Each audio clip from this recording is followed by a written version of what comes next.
Hello दोस्तों, मेरा नाम अजय कुमार है। आपका स्वागत है मेरे चैनल पे।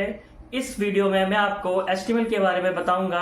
अगर आप HTML सीखने के लिए आए हैं तो बिल्कुल आप सही जगह आए हैं। यहाँ मैं आपको बेसिक से एडवांस तक HTML के सारे फीचर के बारे में बताऊंगा और इसके बाद आप एक कंप्लीट स्टैटिक वेबसाइट बना पाएंगे। तो चलिए दोस्तों, शुरू करते हैं। आपका स्वागत है मेरे HTML कोर्स पार्ट 1 में। आप देख सकते हैं मैंने सबसे पहला ऑप्शन रखा है एडिटर टूल्स। बेसिकली आपको HTML लिखने के लिए या कोई कोड लिखने के लिए आपको एक एडिटर टूल की जरूरत हमेशा पड़ेगी। तो यहाँ मैंने मेंशन किए हैं 3 editor tool: notepad plus plus, Sublime text and visual studio code. आप इन तीनों में से किसी एक को डाउनलोड करके अपने सिस्टम पे, अपने लोकल सिस्टम पे उसे यूज कर सकते हैं। लेकिन मैं प्रेफर करूंगा विजुअल स्टूडियो कोड। आप notepad plus plus and lime text भी अच्छे हैं, लेकिन विजुअल स्टूडियो कोड के अंदर इन दोनों से ज़्यादा अच्छे फीचर हैं।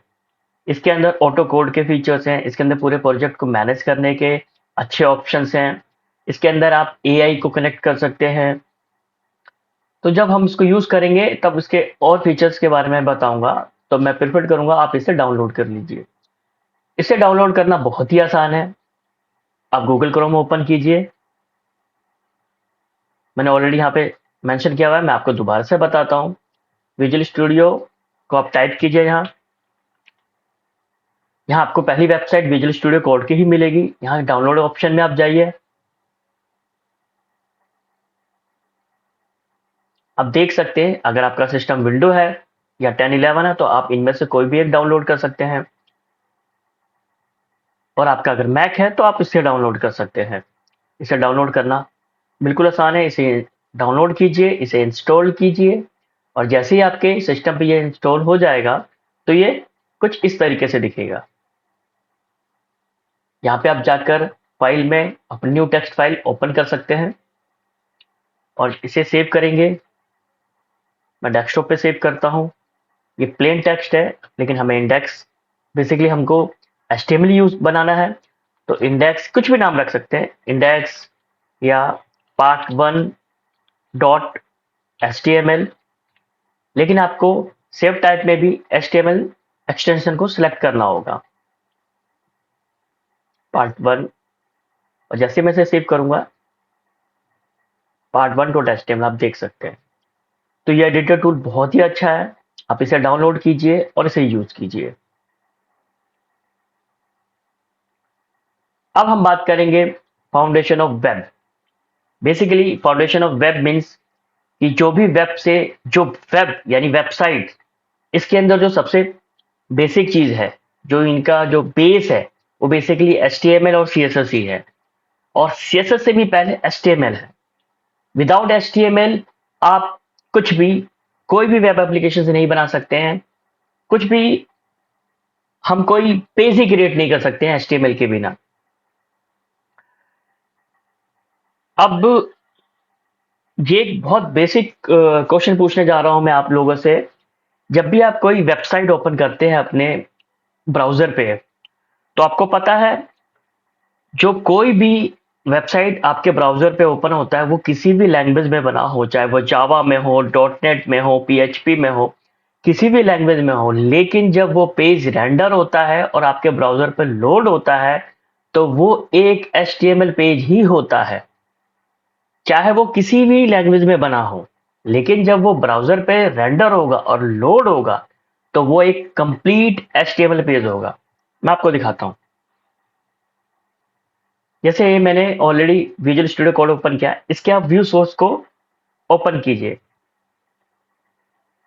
व्यू पेज सोर्स आप ऐसे ओपन कर सकते हैं। अब देख सकते हैं स्टार्ट, ये HTML से है, यानी ये HTML टैग है। अब ये देख सकते हैं। अब मैं पूरे, अगर इसको मैं स्क्रॉल से टॉप से बॉटम की तरफ जाऊं तो ये पूरा HTML ही कोड है। ये किसी भी भाषा में बना हो, किसी भी लैंग्वेज में बना हो, वो इंपॉर्टेंट नहीं है। क्यों? क्योंकि जो ब्राउजर है वो HTML ही समझता है। क्योंकि जो ब्राउजर है वो HTML ही समझता है, इसलिए जब कोई भी वेबसाइट किसी भी ब्राउजर पे रेंडर होता है, लोड होता है, तो वो एक HTML ही होता है, कंप्लीट HTML।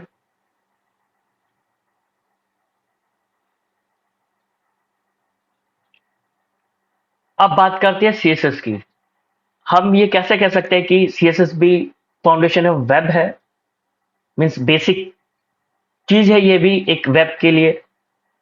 वो इसलिए कि आप कोई भी वेबसाइट बनाने के लिए आप पूरे HTML स्ट्रक्चर को लिख तो देंगे, पूरे स्ट्रक्चर आप लिख देंगे, लेकिन उसकी जो विजिबिलिटी भी है, जो उसका विजुअल है, जो उसका डिजाइन है, जो उसके अंदर कलर है, जो उसकी पोजीशन है, वो CSS के ही आधार पे आप उसको कर सकते हैं।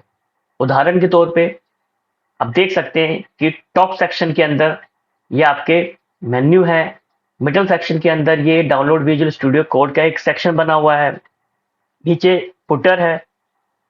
तो ये सब चीजें जो मैनेज होता है वो आपके CSS से होता है। CSS के द्वारा ही आप इन चीजों को मैनेज कर सकते हैं। थर्ड पॉइंट आप देखेंगे jQuery एंड जावास्क्रिप्ट। तो बेसिकली jQuery जावास्क्रिप्ट HTML को मैनिपुलेट करने के लिए होता है। मीन्स आपने कुछ HTML लिखे अपने पेज पे, जिस तरह की उदाहरण के तौर पे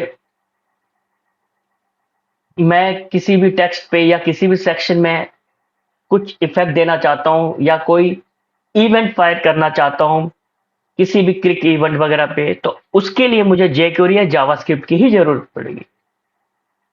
तो HTML है, उसके आधार पे हम स्ट्रक्चर बना सकते हैं।